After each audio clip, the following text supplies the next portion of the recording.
Hi friends, இன்றைக்கி பார்த்தீங்கன்னா சப்ஜா விதையை பற்றி தான் நாங்கள் பார்க்க போகிறோம். அதுக்கு வந்து நான் வந்து அரை ஸ்பூன் சப்ஜா விதையை வந்து நான் ஒரு கிளாஸ் தண்ணி அளவில் நான் சேர்த்துக்கிறேங்க. இப்போ பாருங்கள், லைவாகவே காட்டுறேன். போட்ட செகண்ட்லேயே வந்து நல்லா ஊறி வருது பாருங்கள். 2 செகண்ட்லேயே வந்து நல்லா ஊறிடும். லைவாகவே காட்டுறேன் பாருங்கள்.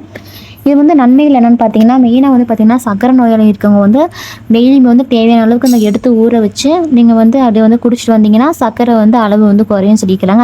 அது மட்டும் இல்லாமல் உடல் எடையே அதிகமாக இருக்கவங்களும் இது வந்து குடிச்சிட்டு வந்தால் எடை குறையும் சொல்லிக்கிறாங்க. அதுக்கு பார்த்தீங்கன்னா அரை ஸ்பூன் வந்து சப்ஜா விதையை வந்து ஊற வச்சுட்டு ஒரு 10 நிமிஷம் கழிச்சு வந்து எலுமிச்சம்பழ சாறை விட்டுட்டு அதுக்கப்புறமா வந்து ஒரு ஸ்பூன் வந்து தேனை கலந்து நீங்கள் குடிச்சிட்டு வந்தால் எடை வந்து குறையும் சொல்லிக்கிறாங்க. இது மட்டும் இல்லாமல் நீங்கள் வந்து அதிகமாக பார்த்தீங்கன்னா சில பேர் வந்து நொறுக்கு தண்ணி சாப்பிட்டே இருப்பாங்க. இதை குடிச்சிட்டு வந்தீங்கன்னா வந்து அவ்வளோ பசி எடுக்காது. இதனால் வந்து எடை குறையிறதுக்கு வந்து சான்ஸ் நிறையவே இருக்குது. நீங்கள் ட்ரை பண்ணி பாருங்கள். எனக்கே வந்து இது வந்து என்னென்னு எனக்கு சப்ஜா விதைனா என்னன்னே தெரியாது. எதுலேருந்து ஃபஸ்ட்டு வருதுன்னு தெரியாது. அதுக்கப்புறம் தான் நான் வந்து யூடியூப் சேனலில் போட்டு பார்த்தேன். இது பார்த்தீங்கன்னா வந்து இந்த சப்ஜா விதை வந்து இந்த சூப்பர் மார்க்கெட்டில் வந்து கிடைக்கும். அப்படி இல்லை நாட்டு மருந்து கடையில் வந்து கண்டிப்பாக கிடைக்கும். இந்த சப்ஜா விதை வந்து பார்த்தீங்கன்னா திருநீற்று பச்சையிலைன்னு தான் சொன்னாங்க. எனக்கே வந்து தெரியல. இப்போ தான் வந்து நானே வந்து பார்க்குறேன்.